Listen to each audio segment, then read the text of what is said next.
Hoy por hoy, México vive una de las situaciones complejas en relación a la crisis de salud del coronavirus, dado que ha existido un gran número de desempleo y también esto combinado con la situación económica del país que ha generado diversas complicaciones y que ha provocado evidentemente que el tipo de cambio, no nada más en dólares americanos, sino en las diversas monedas a nivel mundial, tenga volatilidad. Esta volatilidad ha provocado que las obligaciones que se han llevado a cabo y que las personas han contraído en dólares americanos han generado que esas cuentas han ido creciendo en manera constante. Hemos llegado a valores superiores a los 25 pesos, lo cual nos implica que pensemos que una obligación contraída de unos $10,000 no era lo mismo cuando la contrajimos en el año 2009, que estaba el dólar en una paridad cambiaria cercana entre los 13 y 14 pesos, al día de hoy que ya la tenemos cercano a los 22.50, que es lo que alcanzó a cerrar el día de hoy, pero que llegó hace unos días casi superando la barrera de los 25. ¿Qué se espera hoy por hoy?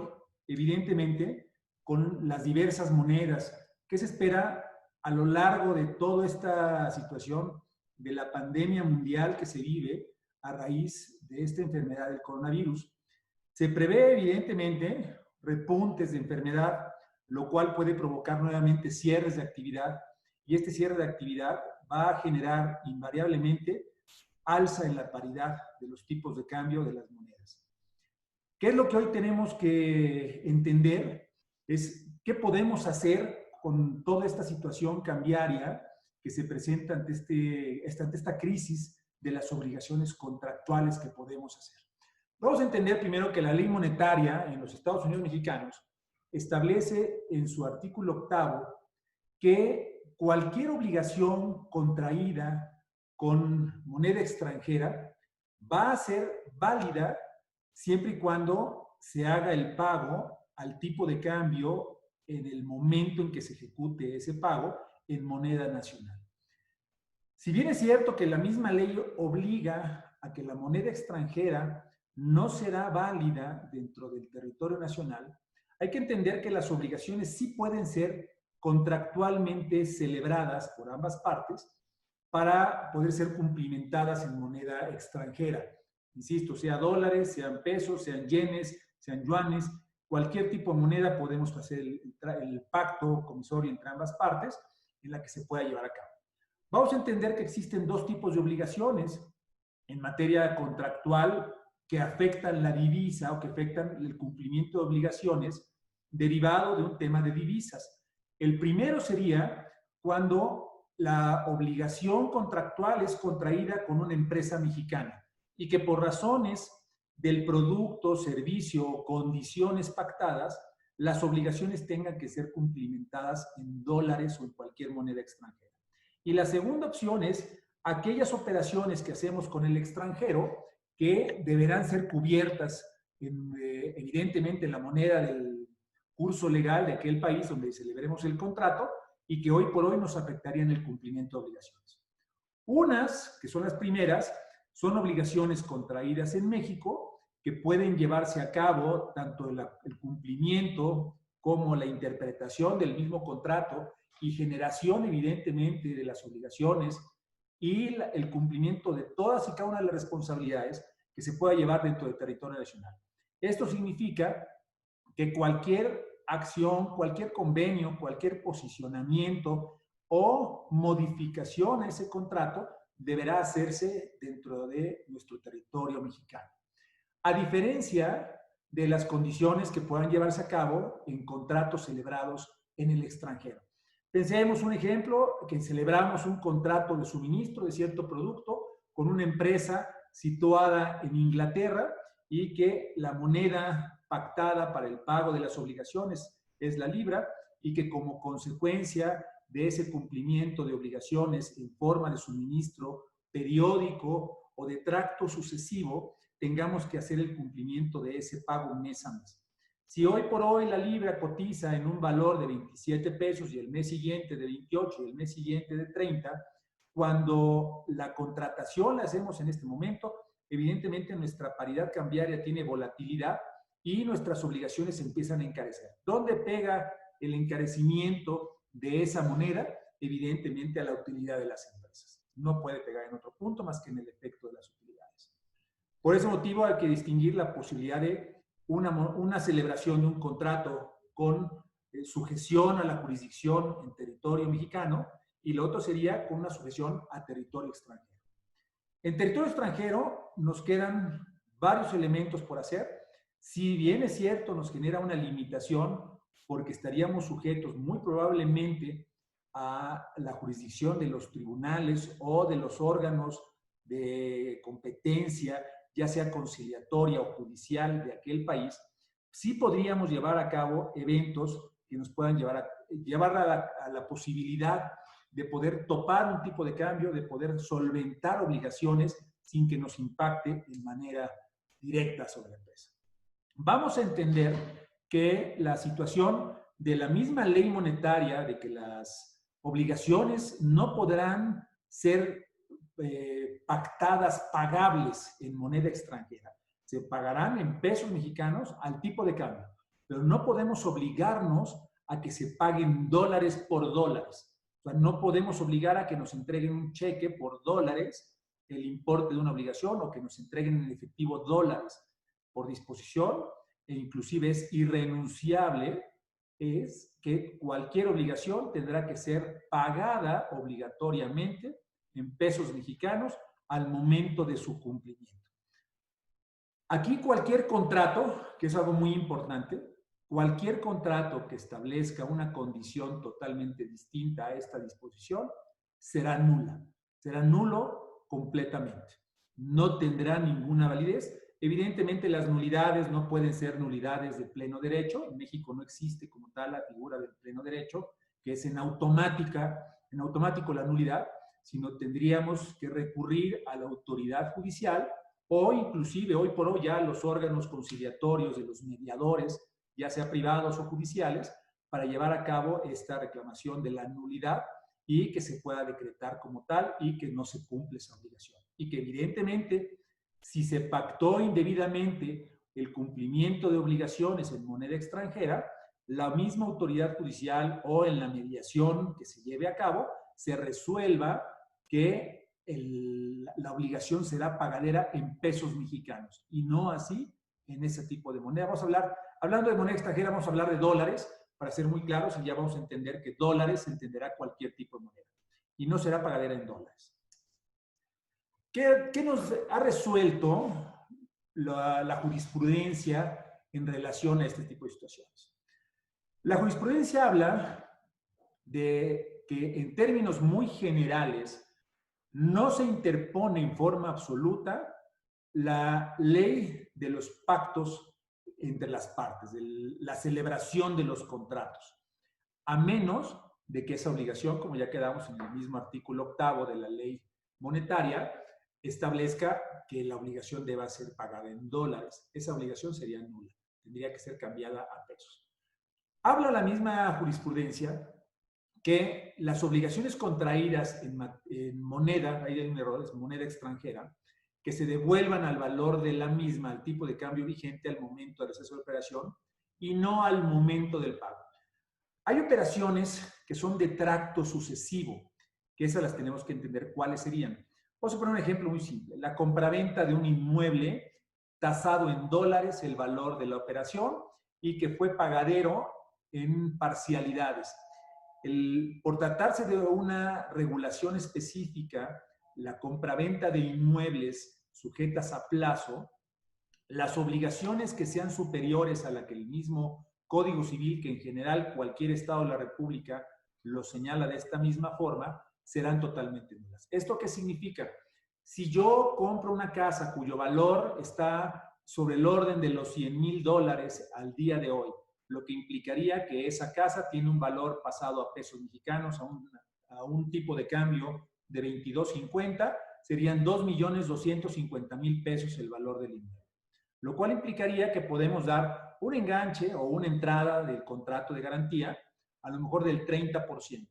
Y mensualidades. ¿Qué pasará en la mensualidad número 15? Que el tipo de cambio se nos dispare a una paridad de 26 pesos por dólar.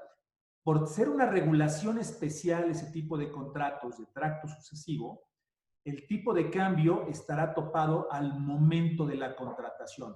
¿Esto qué significa? No importará que el tipo de cambio se haya subido a 26, 27, 28 pesos, el tipo de cambio va a ser 22.50. ¿Qué pasará, vamos a suponer, en el caso extremo, que nuestro país económicamente mejore en relación con la paridad y el dólar decrezca y lleguemos a un tipo de cambio de 20 pesos? Ese genera un beneficio para el comprador que no podrá ser utilizado por el vendedor, lo cual significa que el tipo de cambio tendría que reducirse al valor actual.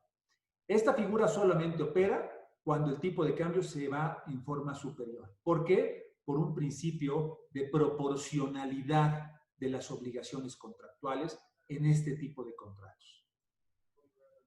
El Código de Comercio, en el artículo 635, que el Código de Comercio es aplicable a nivel nacional, establece que la base de la moneda mercantil es el peso mexicano. Y sobre esta base se van a hacer todas las operaciones de comercio y cualquier cambio sobre el extranjero. Lo cual implica que tenemos una relativa contradicción con la ley monetaria, una relativa contradicción incluso con el Código Civil que permite las obligaciones celebradas en dólares siempre y cuando sean pagaderas en moneda nacional. Esto que ha generado que evidentemente la Suprema Corte de Justicia de la Nación ha establecido que son normas complementarias, no son normas contradictorias, lo que significa que si bien es cierto que el mismo artículo 635 del Código de Comercio obliga a la celebración de actos comerciales que sean tasados en pesos mexicanos, esto no tiene ninguna trascendencia contra la disposición de la ley monetaria y se deberá aplicar en forma correlativa, lo que significa que sí podemos hacer operaciones en moneda extranjera, pero deberá ser pagada al tipo de cambio del cumplimiento de la obligación. En materia de comercio, cambia a diferencia de materia civil de la adquisición de bienes inmuebles. Aquí no existe como tal un tope máximo o un tope mínimo de tipo de cambio. En materia mercantil se entiende que en las convenciones mercantiles cualquier parte, convención entendiéndose como contrato o convenio, cualquiera de las partes pacta lo que quiso pactar, celebra lo que quiso establecer, acuerda lo que desea llevar a cabo en el cumplimiento de sus obligaciones. Esto es, tenemos un acreedor y tenemos un deudor que ambos tienen obligaciones recíprocas. Uno es dar, por decir algo, el producto y el otro es el que tiene que dar la contraprestación, que es el precio o el valor de la mercancía. Al establecerse las condiciones, porque en materia comercial se entiende que los comerciantes, conforme al artículo 75 del Código de Comercio, son entidades que tienen pleno conocimiento y son personas que tienen pleno conocimiento de las operaciones de comercio, porque es su forma habitual de hacer negocio, es su principal trabajo, es su principal ocupación. Se entiende que son expertos y por consecuencia entienden plenamente los alcances de las operaciones. Por eso en materia mercantil no existe una limitante en cuanto a las obligaciones celebradas en moneda extranjera, a diferencia de materia civil, donde participan personas que no se dedican al comercio, personas que no hacen operaciones habituales, personas que normalmente compran una, dos o tres casas durante lo largo de su vida y en alguna de ellas le pudo haber generado un cumplimiento de obligaciones en dólares o que adquirió el compromiso para celebrar una operación aislada que no implique ser de comercio, de suministro de algún producto, de algún material derivado para su propio consumo, ya sea personal o familiar. Es muy distinto el tratamiento entre uno y otro. Eso habría que entenderlo perfectamente bien, porque cada uno de los supuestos tiene un tratamiento total y absolutamente distinto que debería estar perfectamente regulado por cada una de las disposiciones. Vamos a entender qué pasaría en el caso de alguna terminación de una obligación contractual que generó desequilibrio entre las partes y que podemos solicitar la terminación anticipada o bien la rescisión del contrato por incumplimiento de las partes o por la falta de equilibrio entre ambas. Vamos a ver que en el caso de rescisión o terminación de contrato, se deberá llevar a cabo la restitución de obligaciones recíprocas. Esto significaría devolución de la cosa dada y devolución, por otro lado, del precio, cuando así sea prudente, porque hay contratos de transporte en el cual no podríamos devolver el servicio otorgado, o contratos de comisión mercantil, o contratos de servicio, de asesorías, donde hay un intangible que se llevó a cabo que no hay posibilidad alguna de restitución. En ese caso tendría que hablarse de una terminación del contrato en forma anticipada y no de la rescisión, porque no hay restitución de servicios. Entendamos que la restitución solamente implica la restitución de bienes, siempre y cuando se encuentren en las mismas condiciones y situaciones de las cuales fueron suministrados. ¿Qué implicaría esa restitución? Vamos a pensar en el caso de bienes que puedan ser restituibles. Tenemos dos opciones. Una es que el tipo de cambio se pague a la fecha del día de la restitución, esto es, al momento en que se dé por concluido el contrato vía rescisión o terminación voluntaria, y la otra es que se haga el pago conforme a la fecha de la celebración del contrato. ¿Cómo podemos llevar a cabo esta cuestión? Evidentemente, tenemos la opción conciliatoria, que siempre ha sido la mejor solución de controversias, y no existe otra solución que siempre llevar a una conciliación.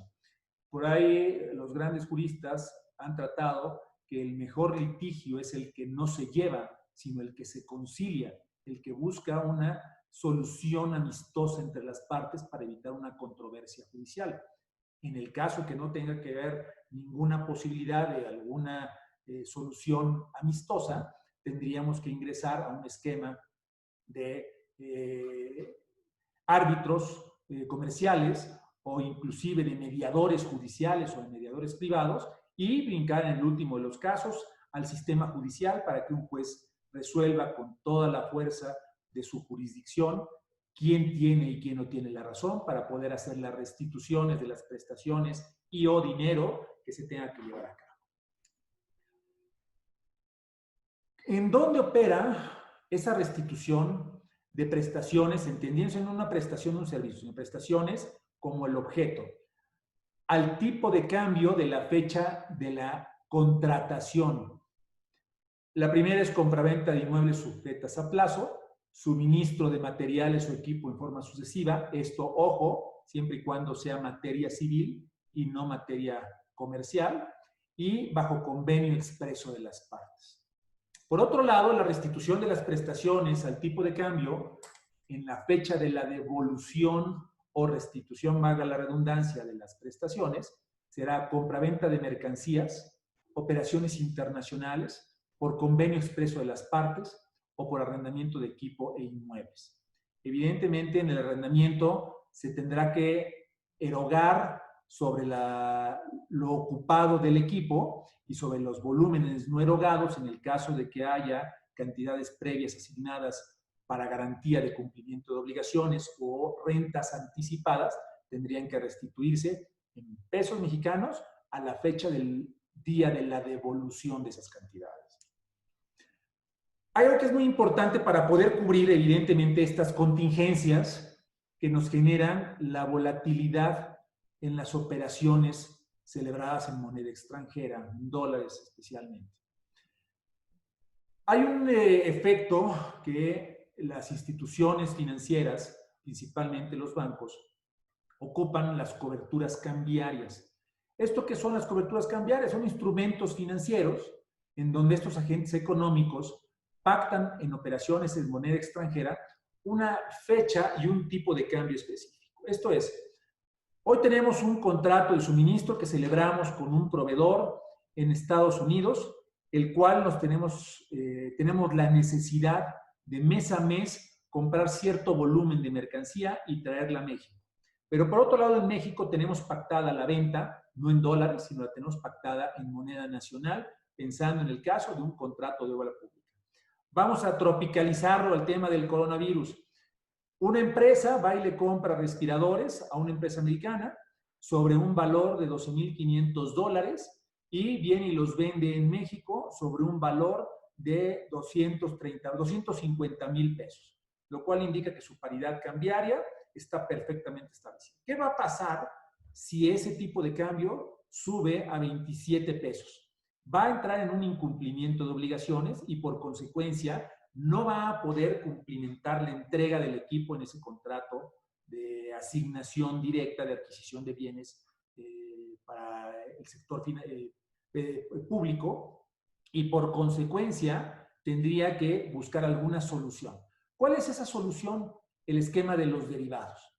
¿Qué son los derivados? Evidentemente es ese contrato por el cual una empresa celebra con una institución financiera un tipo de cambio fijo y establecido. Vamos a pensar, ya tenemos la obligatoriedad de comprar los ventiladores y tenemos por otro lado la obligatoriedad del suministro de los mismos artefactos. Para evitar que el tipo de cambio se nos eleve, podemos establecer contratos con el sector financiero en el cual tasemos que nuestro tipo de cambio no podrá elevarse más allá de los 23 pesos. Evidentemente, durante el plazo del contrato, por el volumen de cobertura, dependiendo del valor del contrato como tal, o por el tiempo establecido. Fijamos un tipo de cambio, se pagan ciertas primas, o en el caso se puede solicitar un esquema diverso sobre el que se tenga que establecer un valor determinado para cada operación, y entonces ya tenemos garantizado nuestro tipo de cambio topado. Vamos a pensar que ya celebramos nuestro contrato de derivado con alguna institución financiera y establecimos un valor de 23 pesos. Pero por la de buenas, en el mes de octubre, el tipo de cambio disminuye y se coloca en 20.50. ¿Qué va a pasar con ese contrato de derivados que tenemos establecido? Podemos tener dos cuestiones de contratos. Uno, en donde nos obliguemos a que cualquier operación que abarque el 100% de nuestro contrato tenga que ser comprado la moneda extranjera con esa institución, sea la alza o sea la baja. O bien podemos establecer una segunda opción que solamente en el caso de que el tipo de cambio sea superior al pactado, podamos comprar el dólar topado a esos 23 pesos. Si el dólar se coloca en los 21, 21.50, 20.50, no tendríamos la obligatoriedad de comprar. ¿Cómo pagamos evidentemente esto? Pagamos con ciertas primas, con ciertas cantidades de aperturas, que eso cada institución financiera va a determinar. Evidentemente esto es mucho más simple y mucho más económico que asumir una obligatoriedad ante una incertidumbre financiera en la cual pueda elevarse el tipo de cambio a un valor que pueda llevar a cabo a un quiebre de la operación, que fuera lo de menos, o inclusive al mismo concurso mercantil de la propia empresa, a una insolvencia total del cumplimiento de sus obligaciones, con el correspondiente pago de penalidades, aplicación de pólizas de fianza, ejecución de garantías y que evidentemente venga una escalada de problemas a lo largo del incumplimiento de ese contrato. En el Instituto CL, este tipo de operaciones ocupan como una cobertura cambiaria. Técnicamente y en forma muy coloquial vamos a entender que es un seguro de tipo de cambio. Un seguro donde nosotros establecemos y pactamos con la institución financiera cuál es el tipo de cambio que mejor nos pueden ofrecer. Ese tipo de cambio no lo establecemos nosotros, lo establecen bajo valores contables, valores financieros, estructuras económicas, valores actuariales, y ellos van a decir, nuestro cálculo de riesgo conforme a la especulación de moneda extranjera puede llegar a este volumen. Y yo te puedo asegurar un tipo de cambio hasta este valor. Entonces, si nos conviene, lo podemos tomar. Normalmente es muy conveniente llevarlo a cabo. ¿Dónde opera este tipo de mercado? En un mercado secundario, no es un mercado de primer piso, es un mercado totalmente secundario que se toma los valores de referencia del propio dólar. ¿Esto qué implica? Evitar y que conlleva evitar el riesgo de la fluctuación cambiaria. ¿Cuáles son los medios de estructura que podemos tener ante una deuda en moneda extranjera? Como siempre les he comentado, la vía conciliatoria es de las mejores opciones que puede existir entre cualquiera de las partes. Ahí vamos a entrar con un efecto que a lo mejor para un cierto sector, profesionales del derecho, puede resultar contradictorio. El generar una conciliación implicaría no llevar a cabo un procedimiento judicial, lo cual para algunos profesionales puede entenderse como la falta de una posibilidad de obtener un negocio en el cual lo patrocinemos judicialmente. Yo creo que al contrario, el evento de llevar a cabo una conciliación, invariablemente se requiere la participación de un abogado para poder establecer cuáles son los mejores términos en los cuales ambas partes pueden llevar a cabo esa conciliación. Esto se da para el efecto de que en un futuro no tengan que entrar a una interpretación de ese propio convenio donde se haga una variación de obligaciones y que ese convenio quede perfectamente estructurado. ¿Cómo podemos hacerlo? Directamente, ya sea en una mediación privada o en una mediación judicial. En la Ciudad de México existe una figura que es el mediador privado, que es una persona que está debidamente autorizada, cuenta con fe pública para la celebración de convenios, tiene obligación de llevar a cabo los procesos conciliatorios e inclusive la remediación, que entendamos la remediación como la posibilidad de alguna diferencia que se provoca después de esa conciliación. Entonces el mediador puede hacer una remediación, es llamar a las partes para que vuelvan a conciliar y a tratar de buscar una salida a esa pequeña o gran diferencia que generó una vez celebrado el contrato. Ese convenio se inscribe en el tribunal lo va a sancionar, o lo va a aprobar, lo aprueba directamente y ya en ese momento genera obligatoriedad para ambas partes. Si hay una obligación que pueda ser garantizada con una garantía real, con un inmueble, el mismo mediador puede mandar inscribir al registro de la propiedad ese convenio para que el inmueble sirva como garantía del cumplimiento de obligaciones. En caso de que ambas partes no cumplan o alguna de ellas no cumpla, la otra podrá solicitar vía judicial el cumplimiento forzoso de ese convenio celebrado ante los mediadores. Esta mediación puede ser con mediador privado, como les comento, o inclusive la judicial, directamente ante un juez, ya sea en materia civil o en algunos estados en materia mercantil, en el cual se le presente un convenio dentro de un procedimiento contencioso, se llegue a ese acuerdo de voluntades para que el juez lo sancione, o sea, lo apruebe y pueda tener efectos de cosa juzgada. Esto es como si fuera una sentencia que sea obligatoria para ambas partes. Esta parte evidentemente implica voluntad de ambas partes. Si ambas partes tienen voluntad y encuentran un buen mediador y tienen buenos abogados de ambas partes, conscientes de la problemática en la que pueden estar, es muy fácil llegar a una conciliación. Si en alguna de las partes o el mediador incurre en algún efecto, ya sea partes, entendamos, el interesado o representantes o abogados, existiera algún interés personal, adicional a la no negociación, esto va a evitar que se pueda conciliar esas diferencias. Evidentemente, cualquier asunto consideramos que siempre es conciliable. Lo único que falta es buena intención y una excelente comunicación entre los participantes y entre los que sirven de mediadores o de representantes o de asesores. Una vez que ya podemos pasar esta etapa, que no llegamos a una conciliación, nos podemos encontrar que sí podemos solicitar una reestructura por la desproporcionalidad del tipo de cambio al momento de la contratación. Esto significa, yo celebro un contrato de cualquier situación con otra parte donde establecemos que el cumplimiento de las obligaciones se va a pactar un tipo de cambio de 25 pesos. Y va a pasar el tiempo y el tipo de cambio al día de hoy está en 22.50. Existe una desproporcionalidad a pesar de que haya existido el pacto entre ambas partes. Esa desproporcionalidad implica un perjuicio económico para uno de ellos en un beneficio indebido para el otro.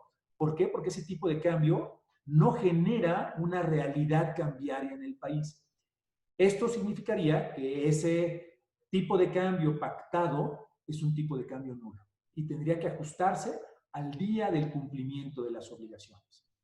Si bien es cierto que hablábamos que en materia comercial cualquiera de las partes se puede obligar en los términos y condiciones que así lo quiso hacer, vamos a entender que esto no implica que exista una desproporción. Esa desproporción en la cual a las partes le genera un beneficio adicional en perjuicio de la otra. Esta desproporción puede ser evidentemente, bueno, no puede, debe ser sancionada bajo el efecto de una nulidad para poder llegar al equilibrio y volverla otra vez proporcional. Otro elemento por el cual podemos pedir una reestructura es por los casos de fuerza mayor y caso fortuito a nivel nacional.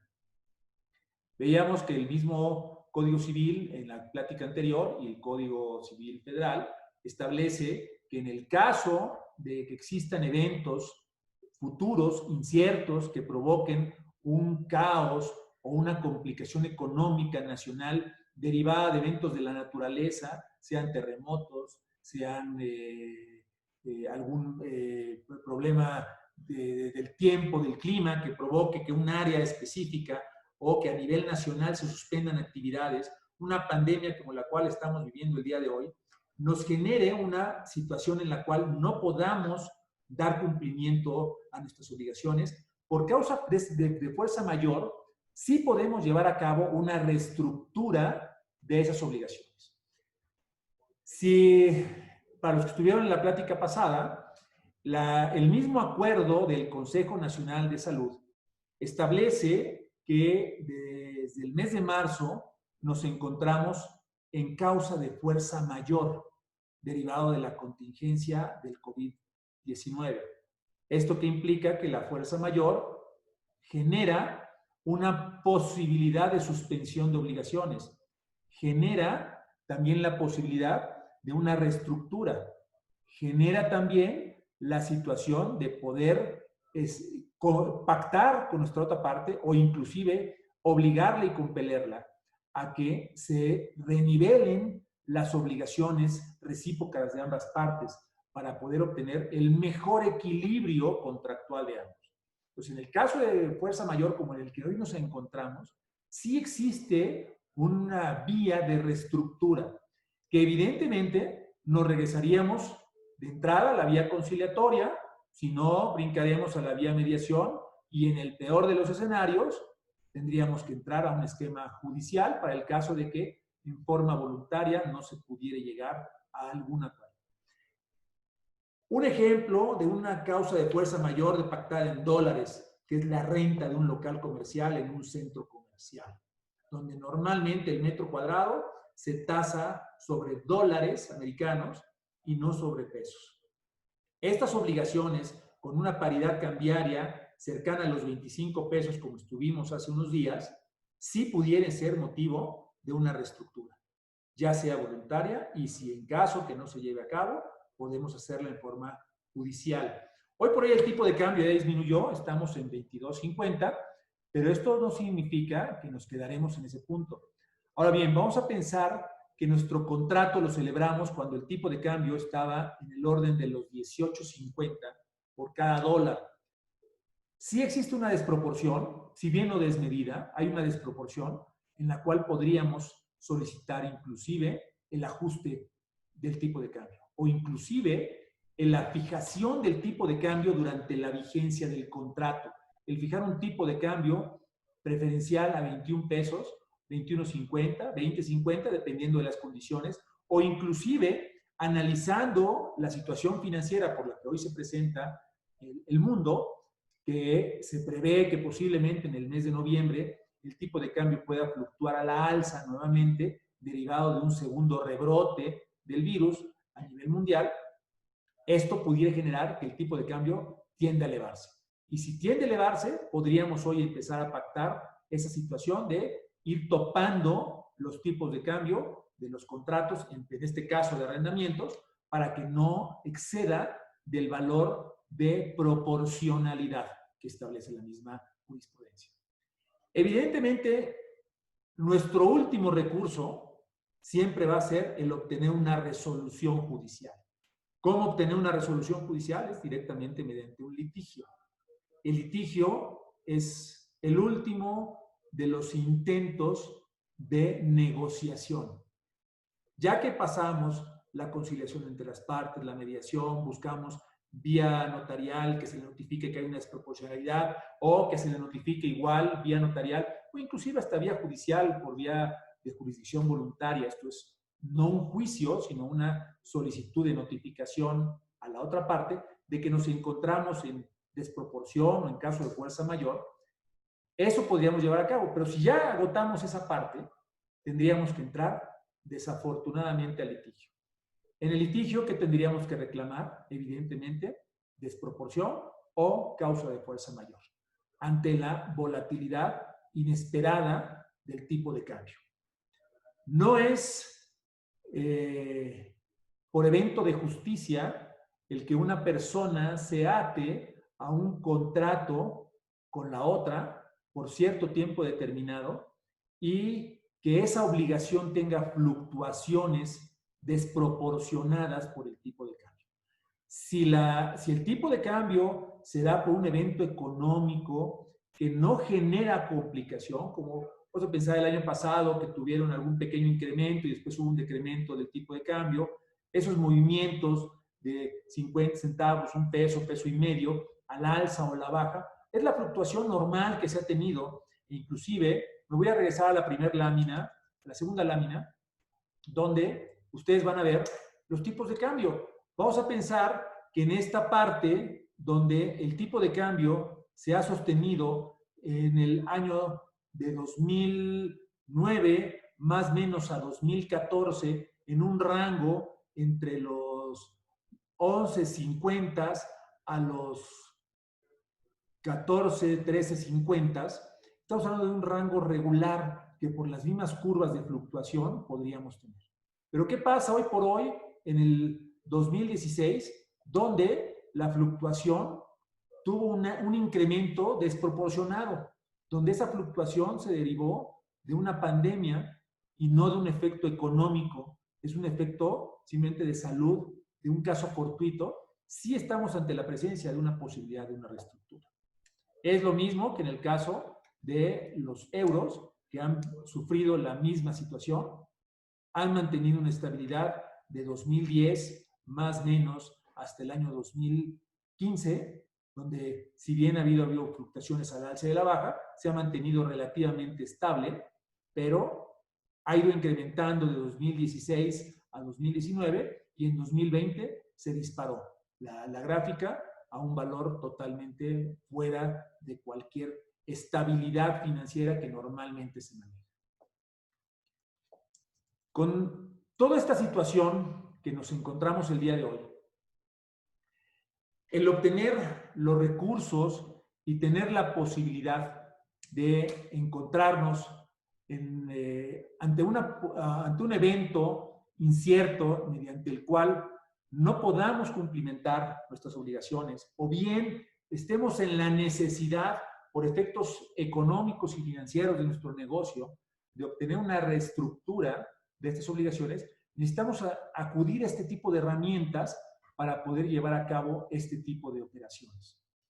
Con esto estoy dando por terminado. Me gustaría que ustedes me puedan hacer algunas preguntas en relación a este tema para que podamos hacer los efectos de las respuestas y con esto hacerlo un poco más interactivo. No tiene caso el que me extienda otros 20 minutos adicionales, puesto que el tema creo que es muy compacto y muy concreto, con el cual ya quedaría entendido. Si hay alguna duda que ustedes quisieran que yo les aclare, con todo gusto lo podemos hacer a partir de este momento.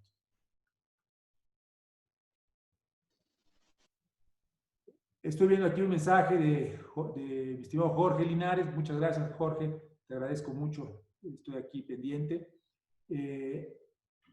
Veo aquí una pregunta que me hacen, que es en relación a una empresa de suministros de equipo médico que contrató con Europa para traer equipo médico a México y que tiene una obligación pactada en pesos mexicanos. Bueno, estamos en el mismo esquema que habíamos comentado hace unos momentos, donde las obligaciones contraídas en moneda extranjera ante países extranjeros tendrían que revisarse plenamente cada contrato, porque normalmente están sujetos a la jurisdicción de aquellos países. ¿Cuál es el único efecto que yo recomendaría que se hiciere? Es lograr que obtengamos un derivado, un forward a valor futuro, para que nos puedan generar un tipo de cambio específico y con eso poder tener la posibilidad de cumplimentar con un valor cierto y topado nuestras obligaciones contractuales. Otra persona me dice que celebró un contrato de arrendamiento de vehículos y maquinaria tasado en dólares en México con una financiera. Bueno, perfectamente, estamos en el mismo esquema. Es un contrato celebrado en México. Son efectos comerciales, no especifica si es comercial o no. No es materia civil, eso es, porque no es derivado de su negocio, es para cuestiones personales. Entonces, si bien es cierto que el arrendamiento financiero se maneja en materia comercial, es competencia del Código de Comercio, ante ese efecto de desproporción del cumplimiento de la obligación en el pago de la renta de esa maquinaria como un arrendamiento financiero, yo propondría aquí establecer una posibilidad incluso de la terminación anticipada del contrato. No vamos a poder generar una renegociación obligada del valor. Sí podríamos pactar con la misma arrendadora que esta arrendadora tope el tipo de cambio, pero en el caso de que no lo quiera llevar a cabo, tendríamos que buscar algún esquema de terminación anticipada, donde exista restitución de los vehículos y de la maquinaria para poder llevar a cabo el cierre de la operación, concluir y que no genere un daño económico a futuro. ¿Qué pasará si la arrendadora dice, yo no quiero concluir, yo quiero que termines tu contrato, te faltan 36 meses y durante esos 36 meses existe la obligación de que debas cumplir con tu arrendamiento, esté en 20 pesos o esté en 30 pesos la renta? Nosotros podemos demandar la terminación, la rescisión del contrato en forma judicial, si es que no llegamos a ningún acuerdo conciliado, para que el juez, ante el efecto de desproporción y derivado del caso fortuito, que también se regula en materia comercial, puedan determinar que el acto contractual, está totalmente rescindido. Me pregunta mi buen amigo Luis Morales que si puedo repetir que debe aplicar una compraventa de inmuebles firmado en enero y se debía pagar en mayo al tipo de cambio de la fecha del pago. El tipo de cambio como tal en una compraventa de inmuebles, si es entre particulares, donde se regule en el Código Civil, ¿esto qué significa? Que no ingrese una constructora, que no ingrese una inmobiliaria, que es un acto meramente civil. Esta situación implicaría que el tipo de cambio para que se dé el cumplimiento de obligaciones será al de la celebración del contrato. Esto significa el día 20 de enero celebramos un contrato de compraventa entre dos particulares no comerciantes y se estableció que la moneda de pago sería el dólar americano. En aquella época el tipo de cambio andaba rondando los 18.90 o 19 pesos y hoy por hoy se encuentra en los 22.50. el tipo de cambio de pago será el de la contratación y no el de la fecha en que se tenga que llevar a cabo el cumplimiento de obligaciones. Si es en materia comercial, cambia el efecto. En materia comercial será el tipo de cambio de la fecha de que se haga el pago directamente, que se cumpla esa obligación directamente. Espero que con eso quede contestada, estimado Luis, tu pregunta. Me pregunta mi buen amigo Jorge Linares que, gracias a ti, mi estimado Luis, que si el contrato está sujeto a las leyes de Estados Unidos, antes de la firma se puede agregar cláusulas que nos protejan y se sujeten a los juzgados mexicanos. Algo difícil, que comenta Jorge. No, yo no lo creo. A ver, vamos a entender que existen contratos donde uno se adhiere directamente a ese contrato, donde no hay posibilidad de negociación. Esto significaría un contrato de obra pública. Pero contratos entre particulares, incluyendo los mismos extranjeros, todos los contratos y convenios son sujetos a la conciliación previa a su firma. Vamos a entender que existen dos entidades comerciales que ambas tienen la necesidad de hacer negocio, ambas quieren llevar a cabo esa operación porque para ambas resulta conveniente tanto para el vendedor como el comprador, como el prestador, como para el prestatario del servicio, celebrar ese contrato. Nosotros sí podemos pactar que la jurisdicción y las leyes por las cuales se va a interpretar el contrato sean las leyes mexicanas.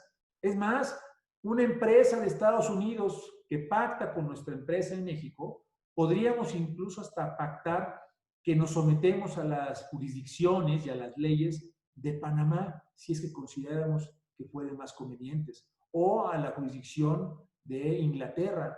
No importa, esa es la gran ventaja de la conciliación comercial. Por eso les decía, en materia comercial cada quien se obliga en los términos y condiciones que así lo desee. Ese es un tema de carácter internacional. No solamente es privativo de México, sino aplica para cualquier estado que tenga una legislación estructurada, ya sea bajo el sistema romano-germánico, que es de donde venimos, o el sistema sajón, que es el caso de los ingleses, de los americanos.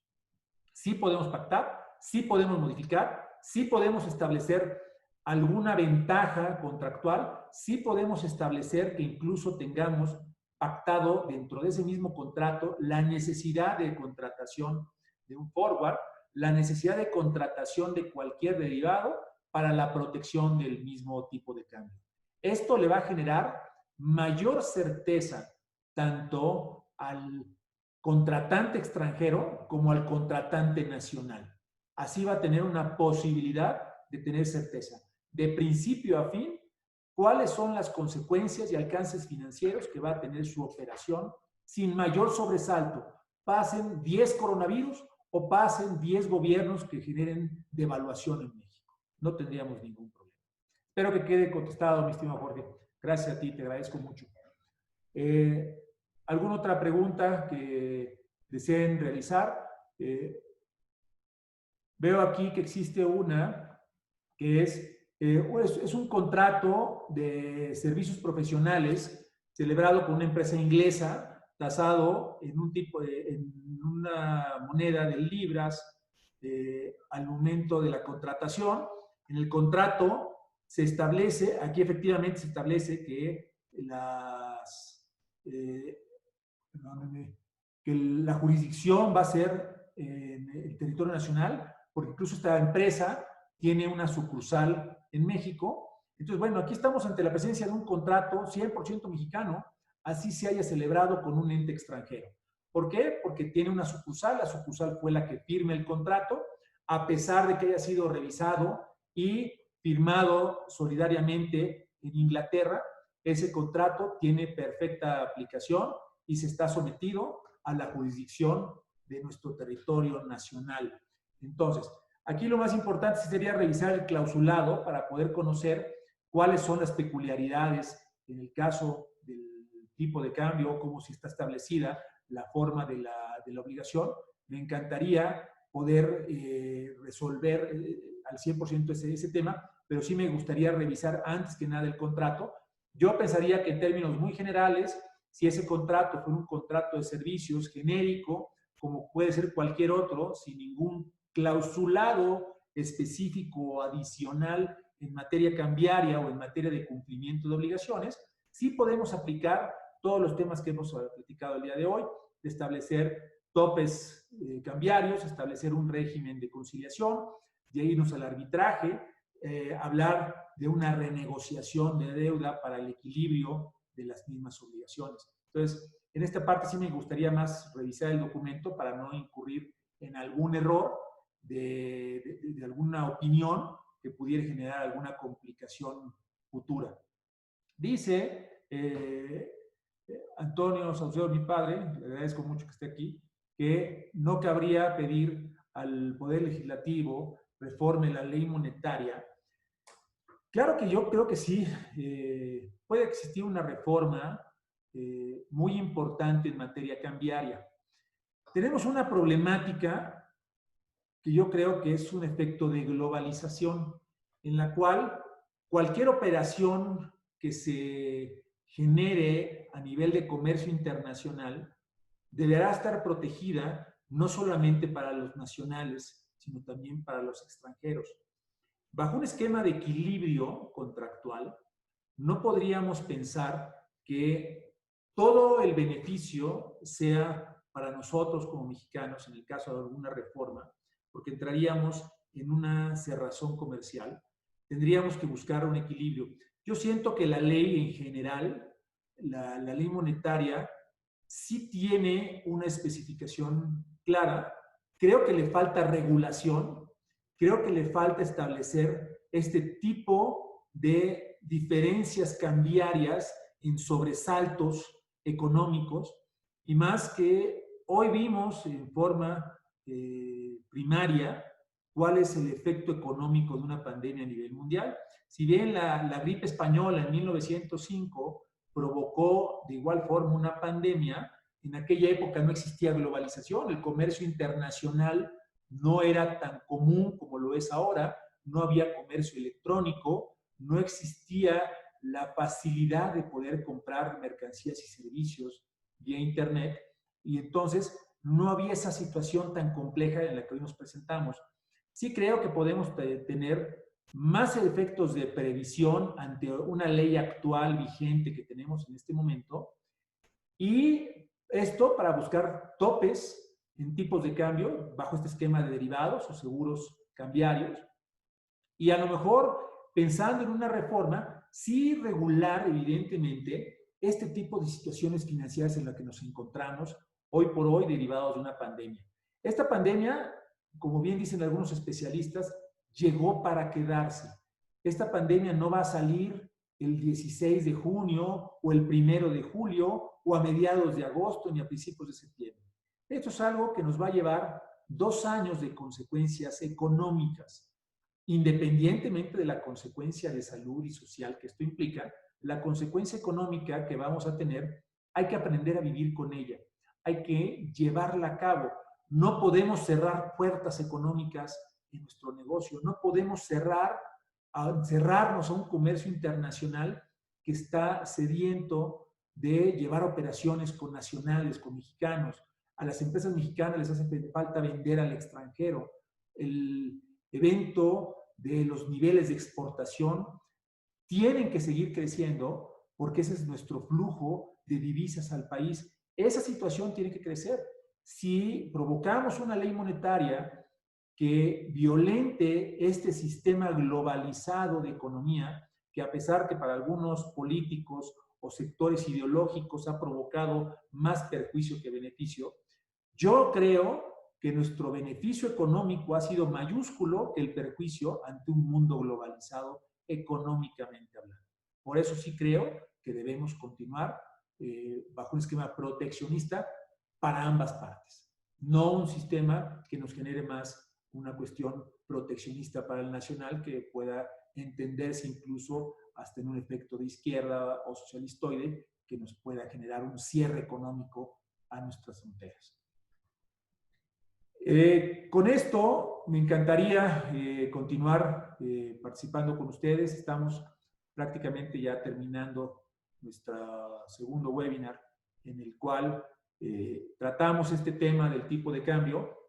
Les pido que se mantengan en contacto con nosotros. Nosotros vamos a seguirles mandando mayores invitaciones.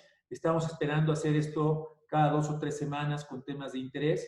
Algo que sería muy importante, si a alguno de ustedes les agrada, que podamos tratar algún tema en particular que sea de interés general, con todo gusto lo vamos a valorar, lo vamos a tratar.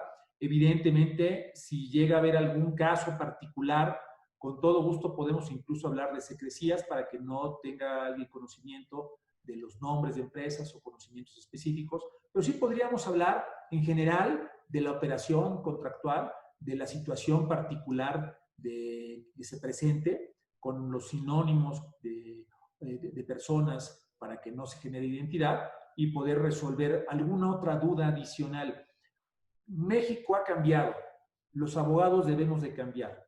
El abogado de hace muchos años era un abogado que se quedaba en su oficina. El abogado esperaba a que llegara el cliente. El decálogo del abogado decía, ten paciencia, el tiempo llegará. Ten paciencia, las cosas te harán justicia. Hoy por hoy, lo que nos queda a todos los sectores de servicios, a todos los sectores comerciales, es ir avanzando conforme han avanzado las tecnologías, ir desarrollándonos conforme ha ido cambiando el mundo, como vamos cambiando. A algunos de ustedes les he mandado información de que prontamente los poderes judiciales, tanto estatales como federales, van a mutar sus procedimientos al sistema digital. Ya vamos a tener audiencias digitales, vamos a tener audiencias virtuales, incluso el Estado de México como un ente muy de avanzada en este tipo de tecnologías, ya inició el viernes pasado la posibilidad de presentación de demandas en línea, la presentación de escritos, contestaciones de demanda, notificaciones de procedimientos vía electrónica, llevar a cabo las audiencias en cabinas digitales debidamente establecidas en puntos estratégicos para que una audiencia no se haga en presencia de un juez, sino se haga en forma digital. ¿Y esto qué nos va a generar? Que los juicios eternos se van a acabar. Los juicios interminables van a ir perdiendo oportunidad. ¿Qué es lo que nos queda? Los procedimientos rápidos, los procedimientos expeditos. Un comercio internacional no puede esperar a que resolvamos un litigio de 3 o 4 años. Necesitamos ir de avanzada con todas nuestras operaciones y evidentemente estar preparados para un futuro que empezó cuando tuvimos una pandemia en el mes de marzo. Un futuro que nos ha alcanzado. Y con eso los dejo con esta idea de que todos los abogados debemos de cambiar. Debemos de tener un sentir totalmente distinto y el efecto de la controversia tiene que ir disminuyendo. Tiene que haber más efectos conciliatorios que controvertidos. Ese va a ser el punto que nos va a ayudar a resolver estas diferencias contractuales que podamos tener con cualquiera de las partes. Les agradezco mucho, señores, que tengan muy buenas tardes. Estoy para servirles. Para todos nuestros participantes en este webinar, les agradezco su asistencia y pues lo único que me queda es darles las gracias. Estamos para servirles. Que tengan muy buenas tardes. Hasta luego.